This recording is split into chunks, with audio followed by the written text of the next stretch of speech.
Hello and welcome everybody to this is session 7 of our book club in which we are reading Dr. Barnard's program for reversing diabetes.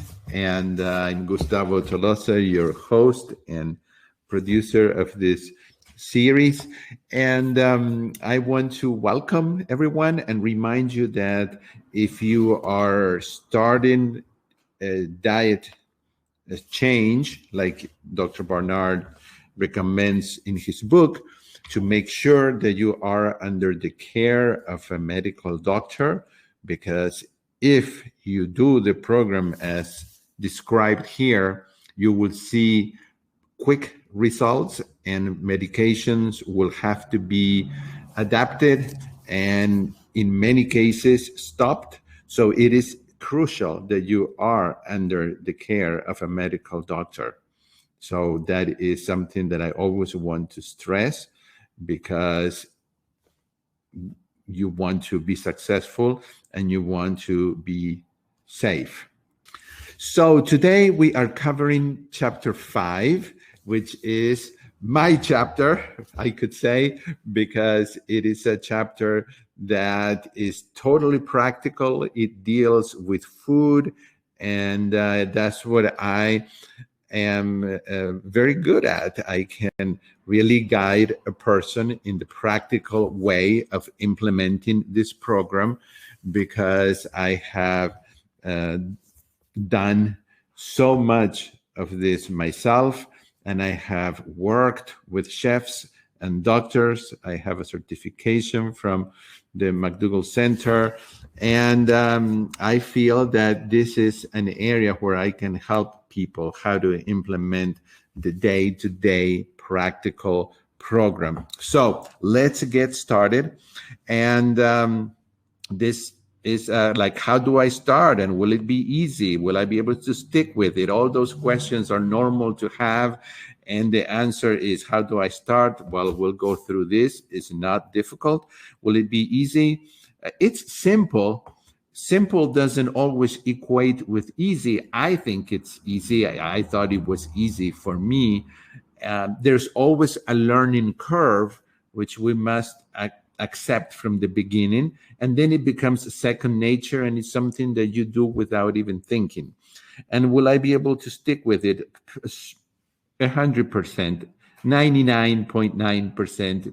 Yes, you will be able to stick with it, because it's not only simple and easy to do, but the food is so incredibly delicious that soon the foods that you thought were delicious will seem really flavorless, and will seem we will just not appeal to you. Your taste buds will actually change, but you have to give them some time to do that.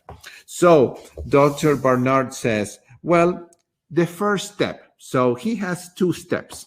The first step is check out the possibilities. This means basically take a week,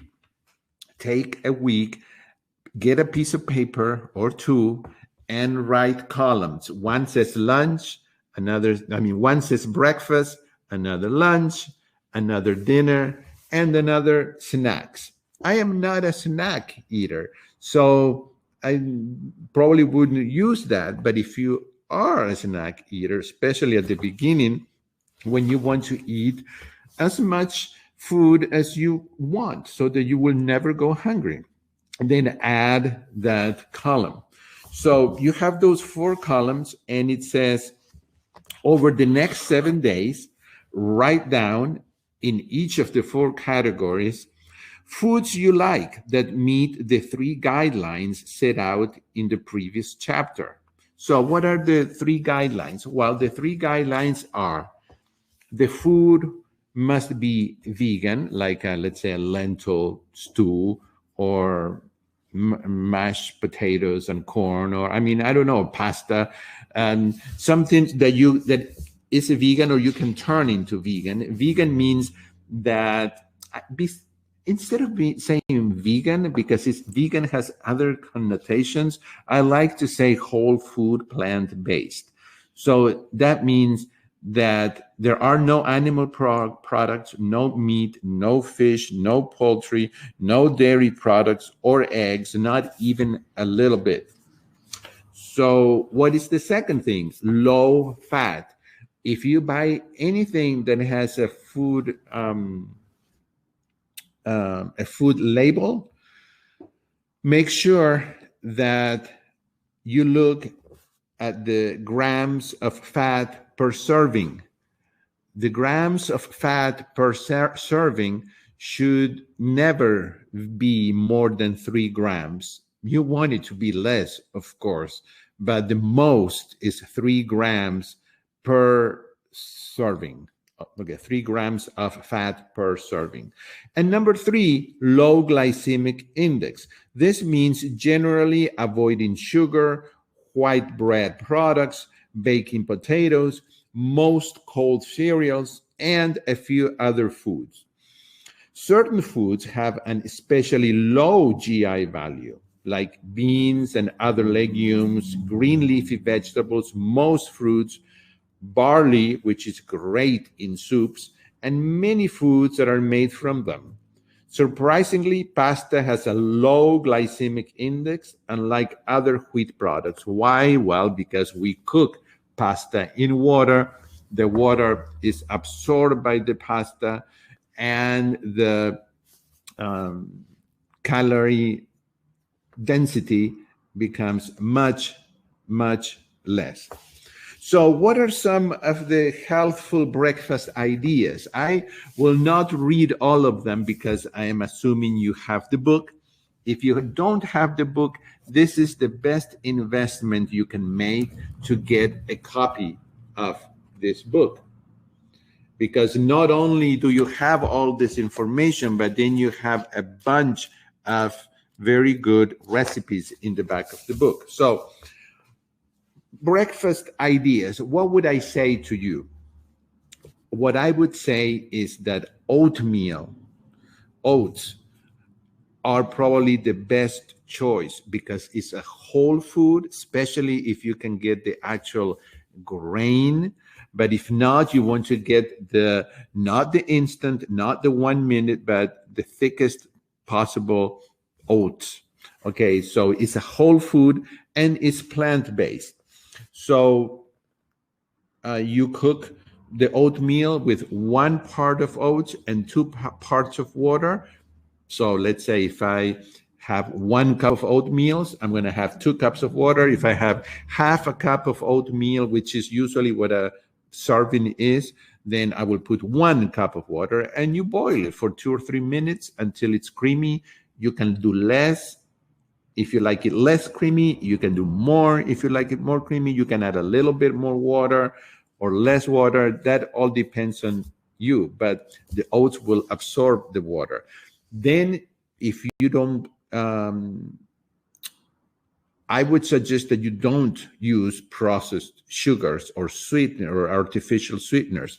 So if the fruit that you will put on top of the oatmeal is not enough sugar, this is sugar, of course, that is not processed. So it's okay. It comes with the water and it comes with the fiber that we need. Then you can cook the oatmeal with some chopped dates. Okay, don't put 12 chopped dates. Try to keep it to 3 or 4, maybe 5 chopped dates. They have, they also are whole foods. They have fiber. They will absorb water, and they will make the oatmeal sweeter. Otherwise, if you use foods like a very ripe banana and a very sweet, like the envy apples, and if you choose sweet peaches or berries, it will be sweet enough. How much fruit? Pile on the fruit as much as you want. Okay, so melon, cantaloupe, bananas, or any other fruit are also helpful foods for breakfast. You can eat just a fruit salad, let's say, for breakfast. Although if there is no complex carbohydrate, if there is no starch like oats, uh, or brown rice or something like that, then you will be hungry very soon. What else does he recommend? Rye or pumpernickel toast topped with cinnamon, no butter or margarine. So on top of that toast, you can also put slices of fruit. You can put slices of tomato with some oregano on them. And you can also have pumpernickel bread with hummus that you must make, because I don't think there is a hummus in stores with no oil. There used to be one from Engine 2, from engine, oh gosh, now I don't remember what the engine, yeah, I think that's the name of it. I don't know if they're making it. It's very easy to make hummus. And you can also put tomatoes or spinach or chard or kale or whatever you want to put in them. And that those are good choices for breakfast. Today, I had 2 sweet potatoes that I had roasted last night, and that was my breakfast. It was very filling. Sweet potatoes are one of the most filling foods, and they're totally good and low GI, full of fiber, full of water, full of nutrients. That's going to cut down your cravings. It's like, to me, is the magic starch out there.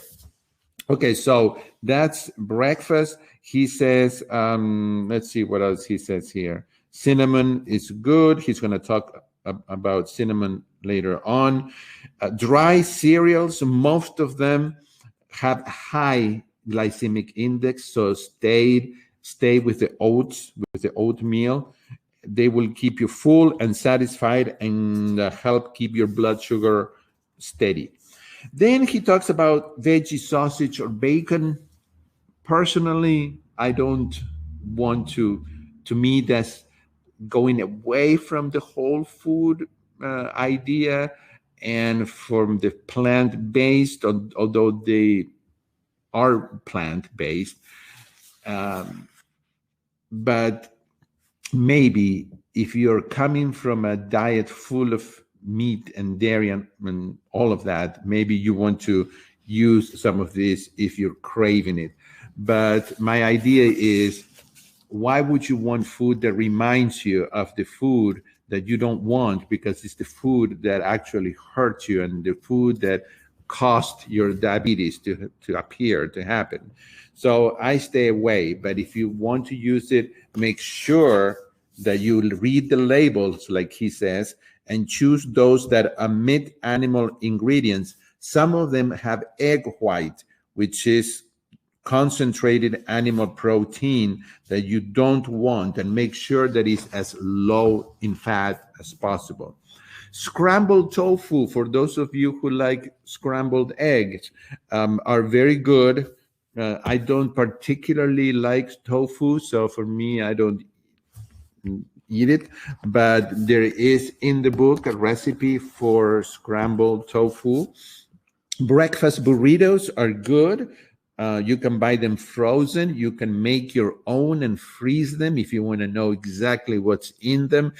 Again, if you buy them already made, read the labels, make sure that there is no cholesterol, because if there is cholesterol or saturated fat, then you know that there is animal product there. And make sure that even if there is no animal product, that the fat per serving is 3 or less grams per serving. And then bagels, if that's your thing, favor pumpernickel bagels, which have a lower GI than white bagels. I cannot go with bagels because I have an addiction to bagels. I have an addiction to bagels and to scones. So if you ever invite me over to your house, please don't give me these 2 foods. I cannot resist these foods, or I can, but I have to be very strong, and it's a torture to see a bagel or a scone and not eat it. Even if I could make them plant-based with no oil, I resist making them because I would eat them all, and they're higher in calories than any other whole food plant-based. So basically what I have said, for breakfast, stick with the oats, and there are many ways to make them, and you will not get tired. If you get tired, then go to the toast with the breads that are suggested here, and put things like hummus, or put fruits on them, or put slices of veggies and cucumbers or things like that. So make sure that you're not also thinking that egg beaters are okay because they're made with egg whites. All right, so then on page 77, he gives you a sample menu for a day, and it's very useful. I mean, I think it's very good. It's a lot of food, but it's food that is low in glycemic index, low in fat, and low in calories, so you can eat it all and you will be just fine. Healthful lunch ideas. Well, he gives you ideas for salads, soups, which are wonderful to have before you eat the main course, because all that water and fiber is going to fill you up, even if it's just mostly water. And then you will eat less of the higher caloric content foods. Then you have sandwiches, you have wraps. Oh goodness, there you have a very easy sandwich to make, the CLT, which is cucumber, lettuce, and tomato on rice bread or toast with some Dijon mustard. The choices are almost endless, and you only have to start reading and using your imagination a little bit to figure out that there is so much variety. If variety is something that you're looking for, that you will never get tired of eating whole food plant-based. So the thing with salads is being able to find a fat-free salad dressing that is not loaded with sugar, and that it doesn't have a list of ingredients with 50 ingredients. You don't want foods that have so many ingredients. So it's easy to make salad dressings that are delicious and oil-free. You have some in the book. I have some in my Facebook page. I have some in my YouTube channel, and you can always write to me and ask. Soups, there's a bunch of different soups, and you can also, for conveniency, you can buy frozen meals. Again, when you do that, make sure that you read the ingredient list, and if you have any doubts, ask someone. You can ask me, or ask someone else who may know a little more. So how about dinner ideas? Well, pretty much it's the same as lunch, guys. What I do is I never cook enough for just one serving or just one meal. Most of the time, I double or triple a recipe, most of the time, because I want leftovers for the next day and for the next day, and that I can combine and use for lunch or dinner. And sometimes I combine two of them together and I come up with a third recipe. So make enough food that you can use for other dinners. If you buy pasta sauce, marinara sauce, make sure, again, most of them will have oil, and you want to avoid those, or to try to find one with very little oil. But I have looked at all of them. I will be surprised if you find one with little amounts of fat. Remember that 3 grams of fat per serving is the most, and sometimes a serving is very little, and it's very easy to make your own. I have 2 or 3 recipes out there in videos, and you can do that, and you can make enough that you can put in jars and have for several days or weeks. Another really good dinner is beans and rice, like Cuban black beans with salsa, vegetarian baked beans, or refried beans. This does a filling and delicious meal. Vegetarian chili, veggie lasagna, wonderful also. Fried rice and vegetables, of course, not fried with oil. Stews that are made with chunky vegetables in a savory sauce. The list goes on and on and on, and you have recipes here. And if you have attended other book clubs with me, then you have other books with more recipes. So, talking about recipes, I did 10 cooking webinars with Chef AJ during several years. They're here, and these are the recipes. Chef AJ is a wonderful cook because she makes recipes simple but truly delicious and fast. And we have those 10 webinars that come with the recipes, and you can watch them. And I think that a few months ago we put them on sale for a ridiculous amount. I think it was $10 or something. I can't remember. So it was basically you bought one and you got all 10 for free. I will put a link later on when I send this replay in case you want to get that.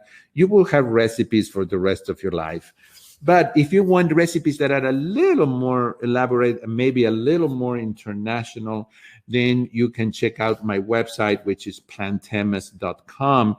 Go to the button that says The Pianist and the Chef, and there I have some free webinars and some paid webinars with recipes like gnocchi and Valencian rice from my grandmother's recipes and things like that are just delicious, and you can see them there. Okay, so Dr. Barnard says, our job for now is not to make you into a chef, but simply to make a realistic one-day menu of foods that you really will eat and enjoy.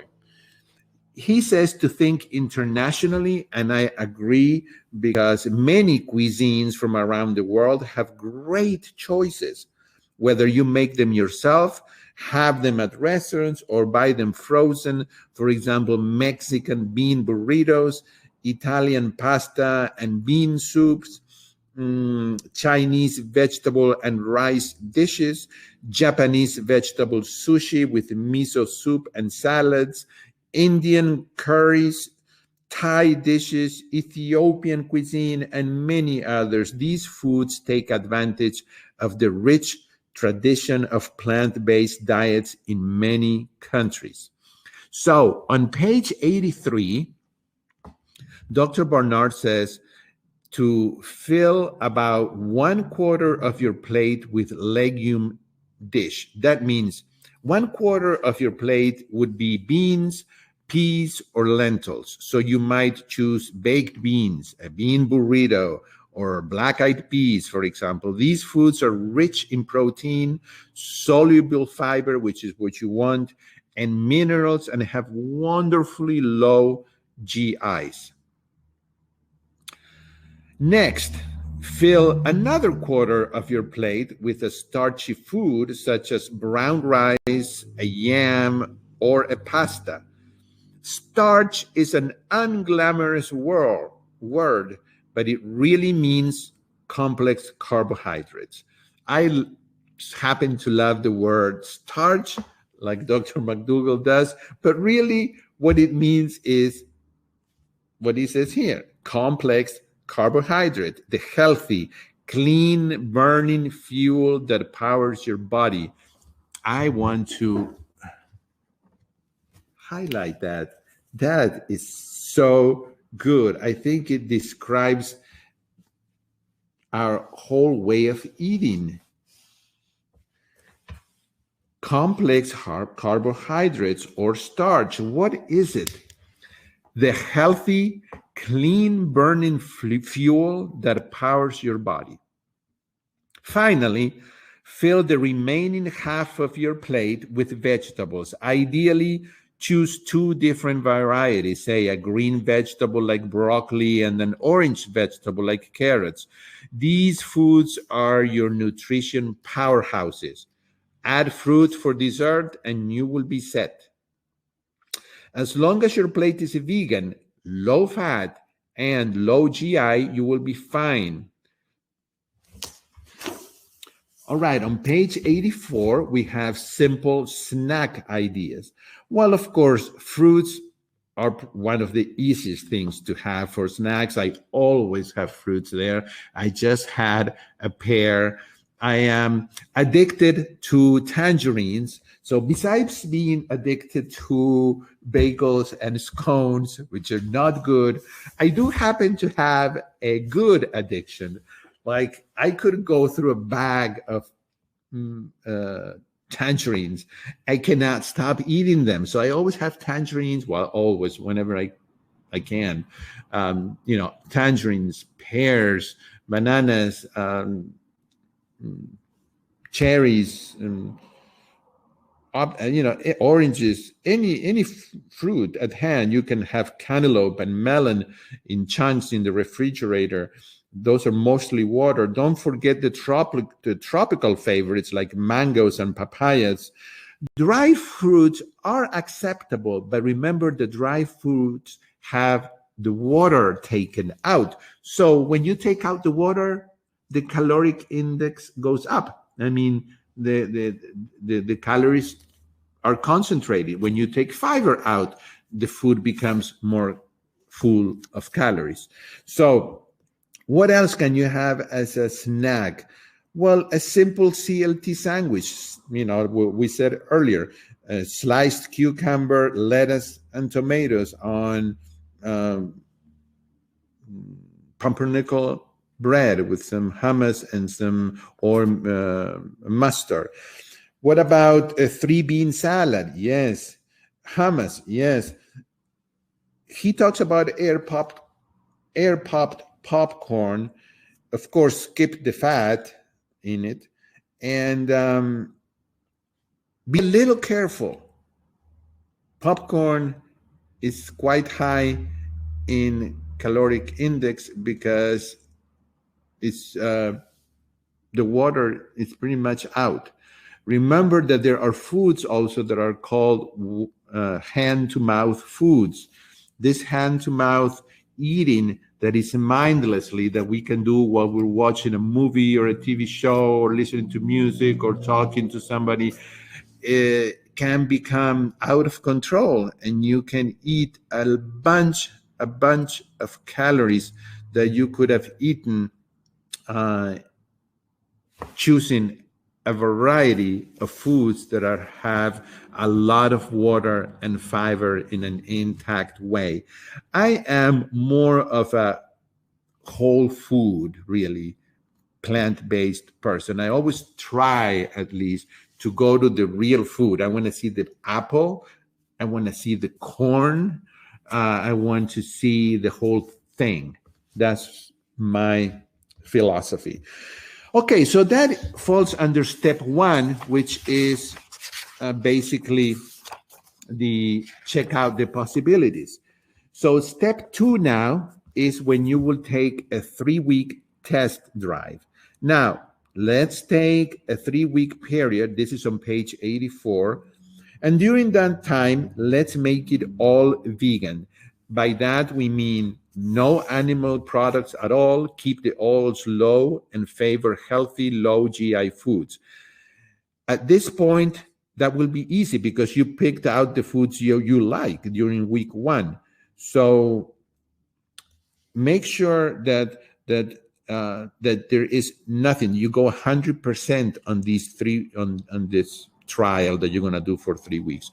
No need to whip up something new every day. It is fine to repeat items, use leftovers, or make your life easy in any way you can.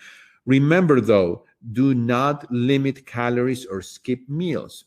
Okay, don't skip calories, don't skip meals, because that's going to trigger cravings, that's going to trigger you, it's going to take you down a path that you don't want. You want to be satisfied the whole time. So sometimes you have to plan a little bit. Like when I travel, I have to do a little bit more planning than when I am here at home, where I have things at hand all the time. I don't work in an office like anymore. I do all of my work is at home or online somewhere. It's more flexible. But when I used to teach at the university, for example, and I knew that I was going to be there for sometimes 10 hours a day, I had to plan so that I wouldn't go to the vending machine. So will you be at work, traveling? Planning ahead is essential. If there is nothing healthful in the company canteen, you will want to pack a lunch. Okay, so then on page 85, it says, let's go shopping. And it just talks a little bit about, staying in the produce department. Go and check out the aisle of international food and health and dietetic aisles, and look for, I know it may sound weird, but I love going to the supermarket because I just like to look at things that I don't know, all these different kinds of rice, different colors, all these different beans, just kind of explore what's out there that I've never seen or tried before. AJ and I did a video which is free out there and in my YouTube channel, and it is a video. Well, when I went to visit her in LA, we went to 10 grocery stores, and AJ actually shows you how to shop. This is an invaluable resource.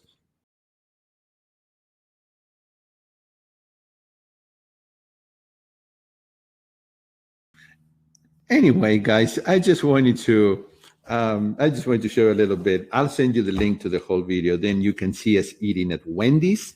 Yes, Wendy's. Can you believe that? We went to Wendy's and had a wonderful baked potato and a side salad. I think I had 2 baked potatoes and 2 salads. And it's the only fast food place that I know of, I think, where you can order something that is actually edible. All right, so some staples on page 86: old-fashioned oatmeal, beans, frozen vegetables. Remember that nutritionally speaking, like he says here, frozen vegetables are equivalent to fresh. Look for broccoli, winter squash, petite Brussels sprouts, carrots, cauliflower, and anything else you fancy. Lentil soup, keep a can or 2 on hand. Hummus, but make sure you make your own.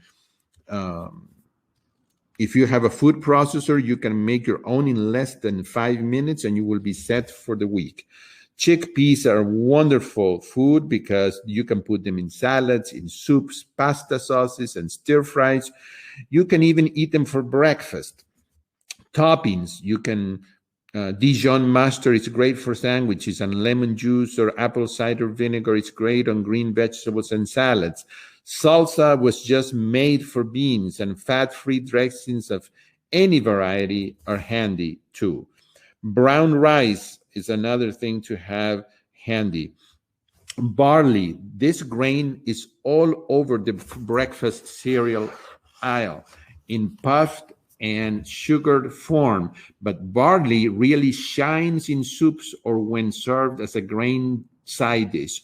You can mix it with rice and cook them together. Barley has a low GI, lots of soluble fiber, and wonderful taste and texture. Spaghetti sauce, make sure that it doesn't have any oil or little, or make your own better. Nutritional yeast.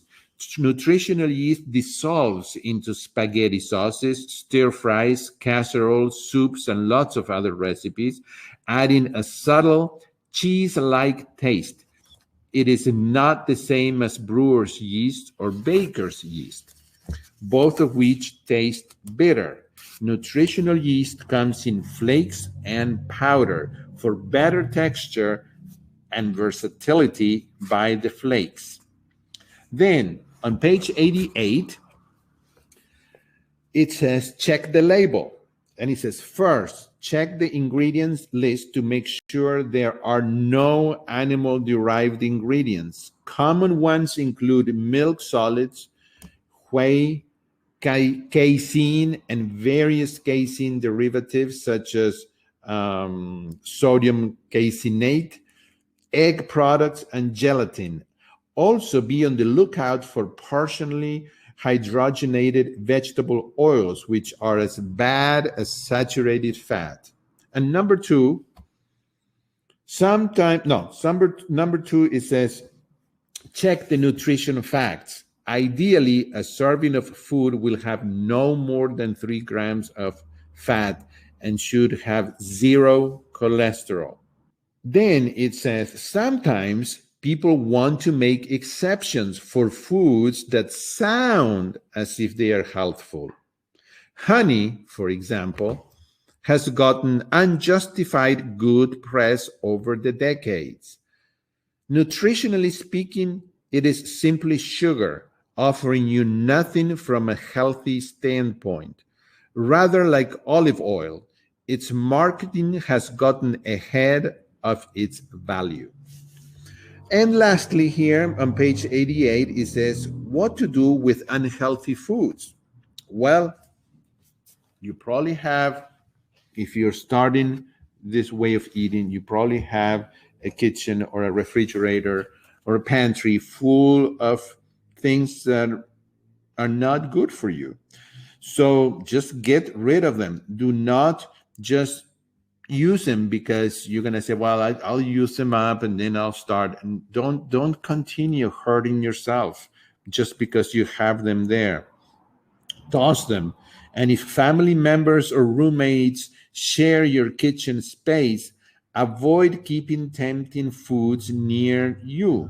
They will present more of a temptation than you need.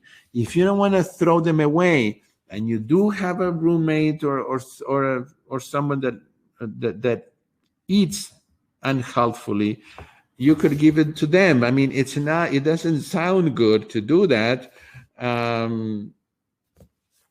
To say, well, I know this food is going to hurt them and kill them, and I'm just going to give them to them.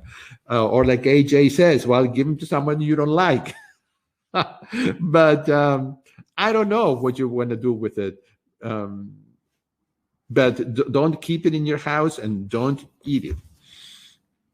Planning ahead. Eventually, healthful eating will become second nature. For now, you will need to put a bit of thought into where you will be at lunchtime and dinner time and what you will have. But then later, it's just second nature. But it does help to plan ahead. So on your mark, get set. You will want to pick out a 3-week period and really dive into it. 100, with 100%. If you are an accountant, April 14th probably is not a good time. If you're a student, exam week may not be the best choice, but once you have picked your time, jump in with both feet. Do the diet 100%. Follow our 3 guidelines as closely as humanly possible and do it all the way. So in the next several chapters, we will look at specific health issues and situations you may encounter, and I will offer plenty of tips for handling them. We will start with chapter 6 next week, and now we are about to finish, but if anybody here has a question in this live webinar, please ask now. If you're watching this recorded and would like to send me a question, the email is info@plantemis.com, which I will type here, info@plantemis. Okay. And let's see. I will, let's see, probably dates or a date base. What to substitute for honey? Well, it depends what you're using honey for. Like if it is to put, I don't know, on oatmeal, then use dates. Dates are very good for many things. So I mentioned before that when I have a craving for something really sweet, I just pop one or two at the most dates in my mouth, and boy, they're sweet, and my craving goes away. It's not that I walk around with a bag of dates eating them because they're dry fruit. They're higher in caloric content, but if that happens, I don't have a problem eating them. So you can eat them like that. You can chop them and cook them with the oatmeals. Don't just put them on top after it's cooked. Cook them in the water so that the dates also will absorb the water.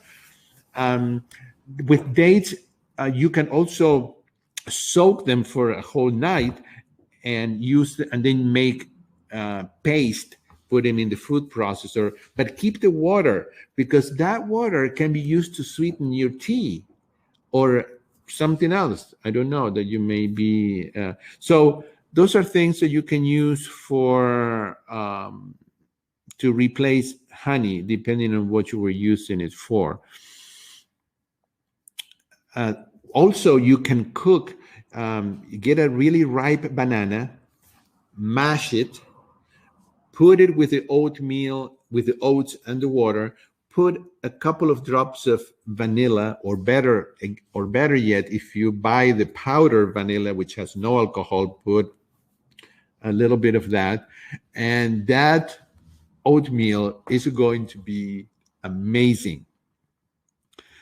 Let's see. What about using dates in cooking banana bread? Yes, I have done that. We use quite a bit of dates when making banana breads and muffins of different sorts.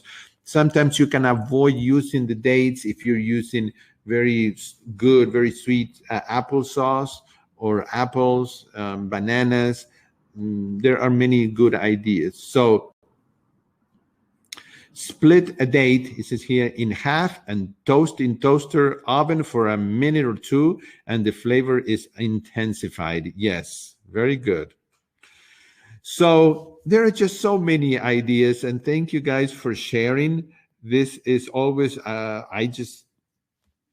a believer that you never ever stop learning. So I also like to see your recommendations here. Very good. Well, I have planned a very, very exciting next book club when this one finishes. It is with a superstar guest and a superstar book, and I hope that you will continue. I cannot announce it yet. I am also putting together a night with Gustavo and Leonardo and my violinist friend. We're going to play some really awesome music from famous movies, and I will make 3 recipes that have eggplants, because I love eggplants, and you will love these 3 recipes that are eggplant based. So it's going to be an exceptional webinar with food and music from movies, and that's coming up soon, and I will keep you updated on that. I will see you all next week. Have a great weekend, everyone. Bye bye.